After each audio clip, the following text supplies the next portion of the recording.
Hello और नमस्कार। आप सभी का स्वागत है मेरे इस यूट्यूब चैनल कोर्ट से में।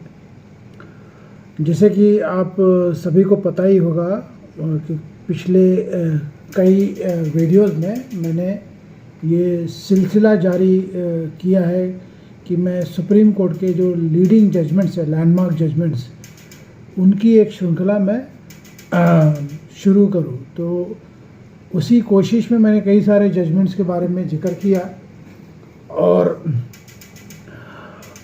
आज उसी श्रृंखला को आगे बढ़ाते हुए अगले जजमेंट के बारे में बात करना चाहूँगा। सॉरी। तो बेसिकली मैंने पिछले वीडियो में ये जो स्वामी श्रद्धानंद जी के बारे में जो वीडियो बनाया था, उस पे मैंने एक हिंट दिया था कि अगला वीडियो क्या हो सकता है, किस इशू से रिलेटेड हो सकता है। स्वामी श्रद्धानंद केस में वापस उस डिस्कशन में नहीं जाऊंगा, वो पब्लिक प्लेटफॉर्म में ऑलरेडी अवेलेबल है कि कैसे स्वामी श्रद्धानंद को एक दोषी पाया जाता है मिस खलीली की हत्या में, और उन्हें ट्रायल कोर्ट और कर्नाटका हाई कोर्ट मृत्युदंड, सजाए मौत, फांसी, डेथ पेनल्टी ये देती है। और उसके खिलाफ जब सुप्रीम कोर्ट में याचिका आती है तो डेथ पेनल्टी को, यानी सजाए मौत को जो है वो कम करके उसे कम्यूट किया जाता है लाइफ सेंटेंस में। केवियट यहाँ पे यही है कि वो जो लाइफ सेंटेंस है वो एक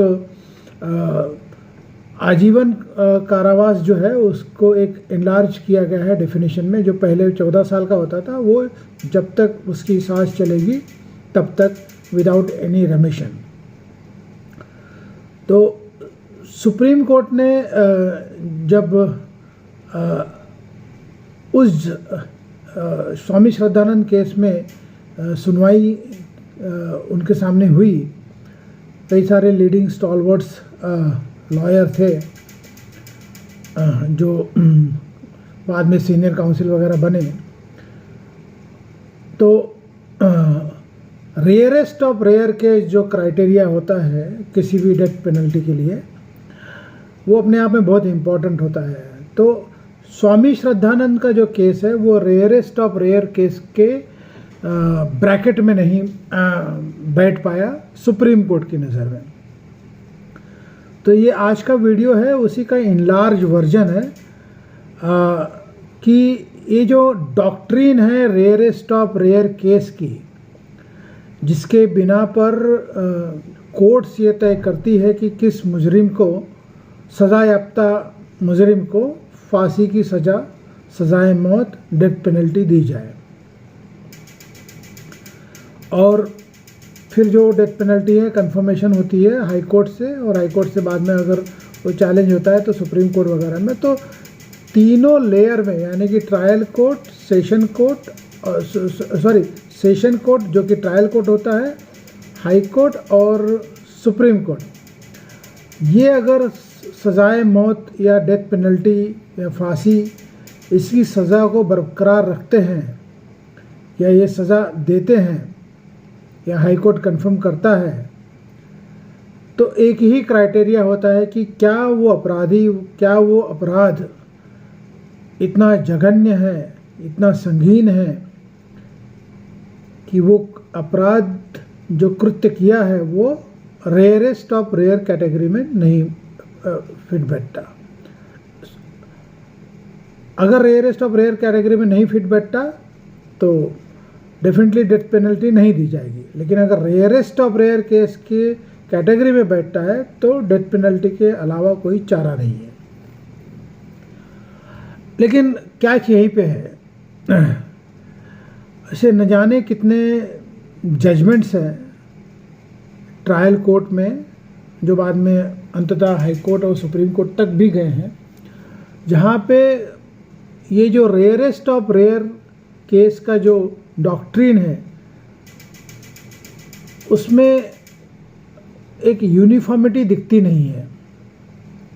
मतलब एक रेयरेस्ट ऑफ रेयर केस जो क्राइटेरिया होना चाहिए किसी भी डेथ पेनल्टी का, तो ऐसा अमूमन पाया गया है कि वो कोई एक बेंच जिसके सामने एक मुकदमा है उस जज के पॉइंट ऑफ व्यू से रेयरेस्ट ऑफ रेयर केस में फिट बैठता है तो डेथ पेनल्टी दे देता है, लेकिन दूसरे जज के सामने कोई और उसी तरह का मुकदमा है वहाँ पे वो रेयरेस्ट ऑफ रेयर केस के कैटेगरी में नहीं बैठता है उनके हिसाब से, उनके विजडम के हिसाब से, तो वो डेथ पेनल्टी नहीं मिलती है।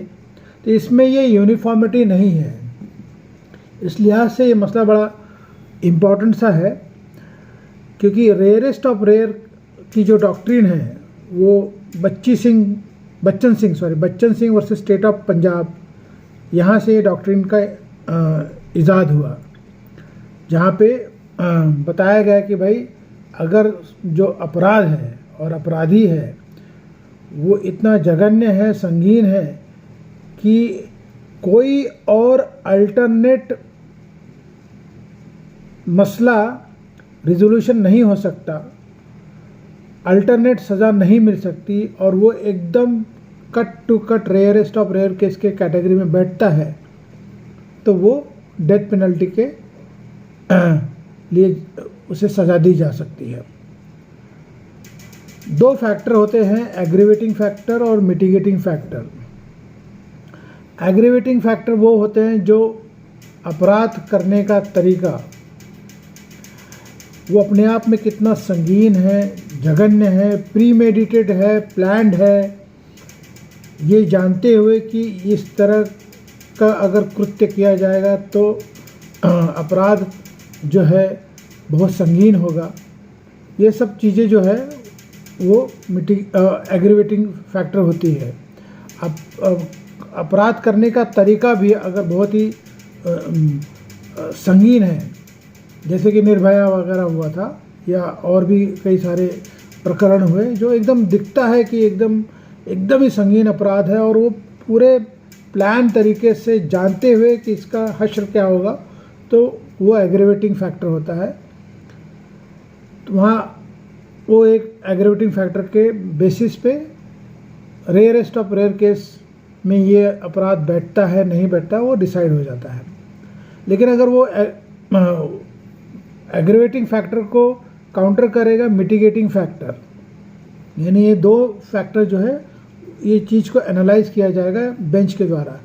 मिटिगेटिंग फैक्टर वो है कि भाई सर्कमस्टेंशियल क्या है, साइकोलॉजिकल कंडीशन, उसका अपना समाज में उसका अपना एक स्टैंडिंग, उसकी पोजीशन, इकोनॉमिकल बैकग्राउंड, ये सारी चीज़ें जो है, first time criminal, no habitual offender, ये सारी मिटिगेटिंग फैक्टर है जो सज़ा को कम करती है। लेकिन रेयरेस्ट ऑफ रेयर केस की जो डॉक्ट्रिन है वो यूनिफॉर्मली फॉलो नहीं की गई है, ट्रायल कोर्ट से लेके सेशन हाई कोर्ट से लेके सुप्रीम कोर्ट तक। अगर मैं स्वामी श्रद्धानंद की ही बात करूं तो स्वामी श्रद्धानंद के केस में सेशन कोर्ट जो ट्रायल कोर्ट था और हाई कोर्ट जो जिसने सजा आए मौत जो है कंफर्म की थी, उन्होंने उसे रेयरेस्ट ऑफ रेयर केस की कैटेगरी में लाया या पाया।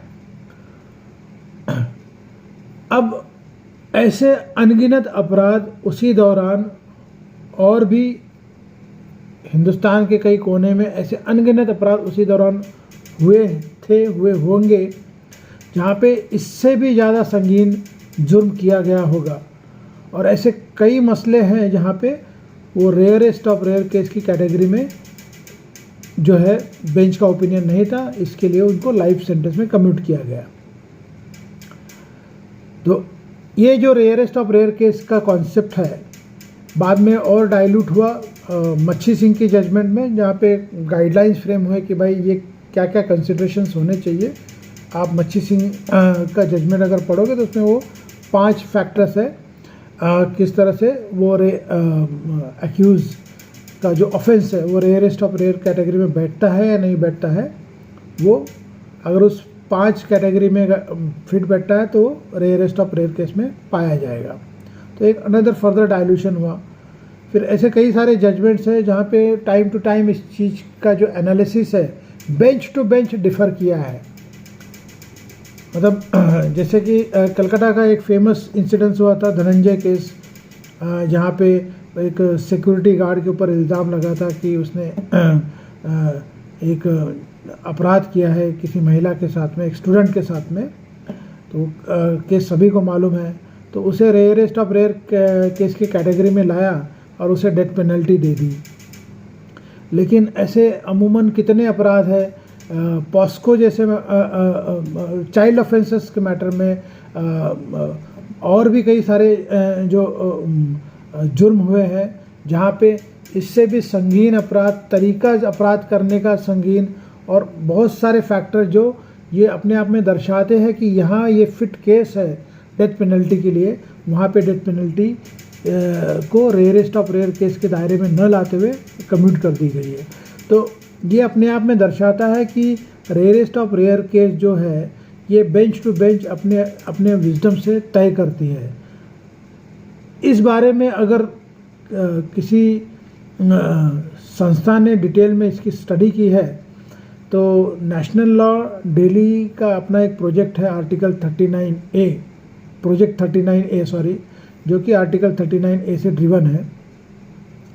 तो उनकी अपनी रिपोर्ट है, उस रिपोर्ट में उन्होंने ऐसे कई उदाहरण दिए हैं जहाँ पे उन्होंने ब्रैकेट टू ब्रैकेट एनालिसिस किया है कि ऐसे कई अपराध पूरे देश में कई जगह पे ऐसे कितने सारे अपराध हैं जहाँ पे बहुत ही हीनियस क्राइम हुआ है, मतलब हत्या भी हुई है और हत्या करने का तरीका भी एक अपने आप में राक्षसीय तरीके से भी घिनौना रहा होगा।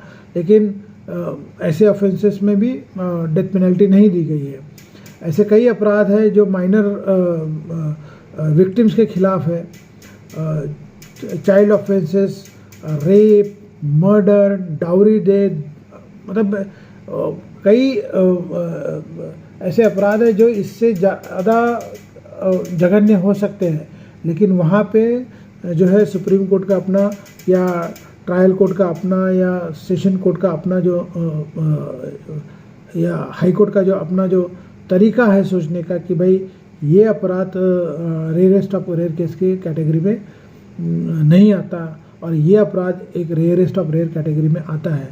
तो ये अपने आप में थोड़ी सी विडंबना है, क्योंकि अल्टीमेटली अगर देखा जाए तो वो सोली डिपेंड करता है कि किस बेंच के सामने है और कौन उसे कॉन्टेस्ट कर रहा है।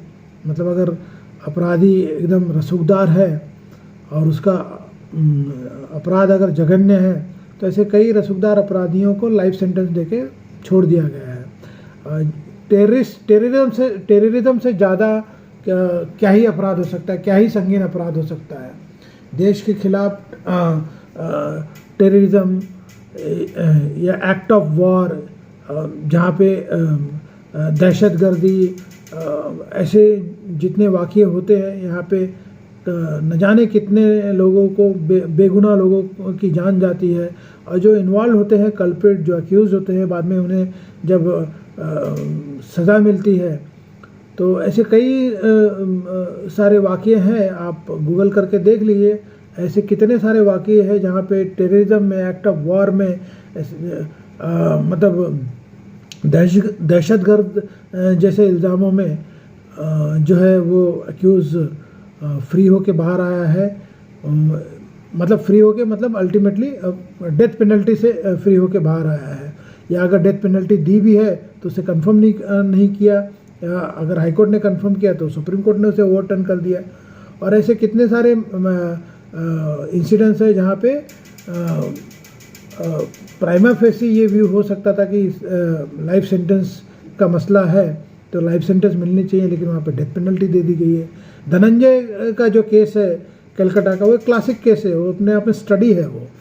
तो ये एक जो है मेरे हिसाब से इस पे कहीं ना कहीं लेजिस्लेचर को, यानी सरकार को, और जो स्टेक होल्डर्स हैं उनको, और कोर्ट्स को, इंक्लूडिंग कोर्ट्स को, ये सोचना पड़ेगा और एक कंस्ट्रक्टिव फार्मूला जो है वो इवॉल्व करना पड़ेगा। अदरवाइज़ ये सिंप्लिसिटर अगर किसी पर्टिकुलर बेंच के अपनी सोच के हिसाब से अगर ये फॉलो होगा, रेयरेस्ट ऑफ रेयर डॉक्ट्राइन, जो बच्चन सिंह के बाद में मच्छी सिंह और बाद में कई सारे जजमेंट्स है, वो अपने आप में डाइल्यूट ही होते गए जो भी गाइडलाइंस वगैरह थे। तो यहाँ पे एक दिक्कत का मसला होता है। मैं डेथ पेनल्टी के ख़िलाफ़ नहीं हूँ, लेकिन ये भी ज़रूरी है कि अगर वो बेगुनाह है तो उसे फांसी पे क्यों लटकाया जाए, जस्ट बिकॉज कि अगर कोई अल्टरनेट पनिशमेंट अगर पॉसिबल है तो। लेकिन अगर वो रेयरेस्ट ऑफ रेयर केस जो स्ट्रेट जैकेट फार्मूला के हिसाब से बैठता है और वो किसी भी सोच से, किसी भी सभ्य समाज के सोच के परे अगर वो अपराध जघन्य है और अपराधी का जो कार्य है वो अपने आप में जघन्य है, तो उसे डेथ पेनल्टी मिलनी चाहिए। लेकिन यूनिफॉर्मिटी की जहाँ तक की बात है तो वहाँ पे कोई यूनिफॉर्मिटी है नहीं। तो मैंने ये रेयरेस्ट ऑफ रेयर केस का मसला लेके जो बच्चन सिंह और मच्छी सिंह का जजमेंट है उनके बारे में मैंने थोड़ी सी रोशनी डालने की कोशिश की। बाद में Dhananjay versus state of West Bengal का केस है और उसके बाद में कई सारे केसेस हैं जो इसी थ्योरी को इवॉल्व करते हैं या इस थ्योरी को अपने नज़रिए से पेश करते हैं, इंक्लूडिंग श्रद्धानंद केस। तो इस लिहाज से ये वीडियो बनाया। उम्मीद है आपको ये वीडियो पसंद आया होगा और आज के लिए इतना ही। फिर मिलूँगा कल यानी कि अगले वीडियो में किसी और नए लैंडमार्क जजमेंट के बारे में बात करते हुए। तब तक के लिए आप सभी से विदा चाहूँगा। और दुनिया में शांति तो है नहीं, लड़ाई चल रही है, लेकिन फिर भी आप लोग शांति बनाए रखिएगा और अपने सुरक्षा का इंतज़ाम खुद करिएगा, सुरक्षित रहिएगा और खुश रहिएगा। Thank you, good night.